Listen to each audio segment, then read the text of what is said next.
মাননীয় আদালত, আমার প্রতিপক্ষের বন্ধু এতক্ষণ আপনার সামনে নানান যুক্তি দেখিয়েছে। আমি শুধু বলতে চাই, আমার যে মক্কেল সে সমাজের একজন সুনামধন্য ব্যবসায়ী, তার সুনাম আছে, তার সুনামকে নষ্ট করার জন্য আজকের এই অপপ্রয়াস। মাননীয় আদালত, আমি আপনার সামনে নানান যুক্তি উপস্থাপন করেছি, তথ্য দিয়েছি যে আমার মক্কেল সম্পূর্ণ নির্দোষ। মাননীয় আদালত, আমি আশা করব আমার সমস্ত তথ্য, সমস্ত যুক্তিতর্ককে বিবেচনা করে মাননীয় আদালত আমার এই মক্কেলকে সম্পূর্ণ নির্দোষ বলে বেকসুর খালাস দেবেন। অবজেকশন ইওর অনার, আমার বিরোধী পক্ষের উকিল আমার ক্লায়েন্টকে ফাঁসানোর চেষ্টা করছে। Thank you. মাননীয় আদালত আপনাকে অবজেকশন ওভাররুল বলেছেন। মাননীয় আদালত, আমি যা বলছি। Order order order. এই তোরা কি শুরু করছস? হ্যাঁ, বাড়িটারে পুরো কোর্ট আর আদালত বানায় ছেড়ে দিছে। এই পৃথিবীর কোন জায়গায় দেখছস যেমন হয়? আচ্ছা, কোন ডাক্তারের জীবনে দেখছস বাড়িতে এসে অপারেশন করতে? হ্যাঁ, আর কোন কসাইরে দেখছস যে বাড়িতে এসে সে মাংস কুপাইতাছে? তোরা কি শুরু করছস এগুলা? মামুনি, যা জানেন না তা নিয়ে কথা বলেন না। হ্যাঁ, এটা প্র্যাকটিস চলতেছে।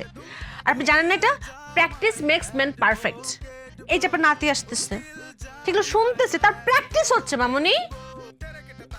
আমার তুমি বুঝতেছো না, আমার অনাগত সন্তান, তাকে তো আমাদের মতোই বানাতে চাইবো। আমি তো চাচ্ছি আমার সন্তান উকিল হোক। আমার সন্তান না, নো, আমাদের সন্তান। আচ্ছা যাই হোক, আমি উকিল বানাতে চাই। সরি, সে অ্যাডভোকেট হবে। অ্যাডভোকেট না? তার মানে বাড়িতে আরো একটা উকিল আইতাছে। এমনি দুই উকিলের জ্বালায় বাঁচি না, তার মধ্যে আবার আরো একটা। না, অ্যাডভোকেট। এই সমস্যার সমাধান পৃথিবীর কেউ দিতে পারবো না। এ আল্লাহ, একমাত্র তুমি ছাড়া। আল্লাহ, তুমি আমার উঠাই লয়ে যাও। আল্লাহ, আমি কোন জায়গায় আছি? আল্লাহ, মাননীয় আদালত, যা বলছিলাম। আল্লাহ, আল্লাহ, তুমি আমার উঠাই নিয়ে যাও। আল্লাহ, আল্লাহ, আমার ঘরে তো সুখ নাই। এই কোন সংসারে তুমি আমারে পাঠাইলে? আল্লাহ, যেই সংসারে আমার আবার দুইটা উকিল দিয়ে দিছো। একজন তো আমার নিজের উকিল মানে না, হ্যাঁ, আমি অ্যাডভোকেট। আল্লাহ, এই দুইজনের যুক্তি পরামর্শ আমার দুই কান জ্বালাবালা। আল্লাহ, আল্লাহ, তোমার কাছে আমার একটা ফরিয়াদ। আল্লাহ, পরজন্মে তুমি আমারে জজ বানাইয়া পাঠাও, জানি আমার একটা অর্ডারে দুইটার মুখ বন্ধ হয়ে যায়। আল্লাহ, তুমি আমারে বাঁচাও। আল্লাহ, আমি আর কতদিন এমনি সহ্য করব?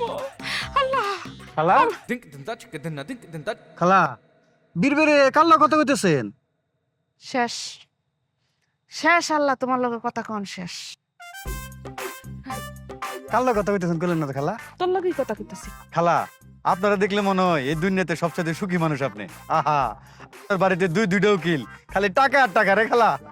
এই, তোর কেডা কইছে রে যে ঘরে উকিল থাকলে টাকা আর টাকা? কে একটা মামলা করে দেখেন আপনি? ঠিক আছে, আমি বাসায় যাইয়া জিজ্ঞেস করব, কেউ যদি কাউরে বিরক্ত করে তার বিরুদ্ধে মামলা ঠিকা দেওয়া যায় কিনা। খালা, আপনি কার নামে মামলা করবেন? কেডা বিরক্ত করছে আপনারে? তুই, তোর নামে আমি মামলা ঠিকা দিব। আরে খালা, আমি আপনার বিরক্ত করলাম কই? এই যে এখন বিরক্ত করতেছস। আরে বাবারে, আপনি আমার খালা লাগেন, গ্রামের মানুষ, সুখ দুঃখের কথা কইতে পারবো না? আচ্ছা ঠিক আছে খালা, আপনারা আর বিরক্ত করবো না। সন্ধ্যে গেছে গা, আপনি বাসায় যান গা, এখানে আর থাকেন নাম না। আমি আমার বাড়িতে যাবো কিনা না যাবো এটা আমার ব্যাপার। তুই কনের কেডা? হ্যাঁ, তুই তো আবার আমার বিরক্ত করতেছস। খালা, আপনার মনে হয় মাথাটা গরম, দুপুরে খান নাই মনে হয় ভাত না? আমি ভাত খাইছি না খাইছি সেই কথা আমি তোরে কমু? হ্যাঁ, তুই তো আবার আমারে আবার বিরক্ত করতেছস। খালা, আপনার শাড়িটা খুব সুন্দর, কত দিয়ে কিনছেন খালা? বিরক্ত, আরো বিরক্ত করতেছস। খালা, চুলে মনে তেল দেন নাই না? চুলে তেল দিছি না দিছি সেটা তোরে জিজ্ঞেস করে তুই দিব? আপনার হাত লড়া কে খালা? এখন পাউডার লড়বো। তুই আরো বিরক্ত করতেছস আমারে।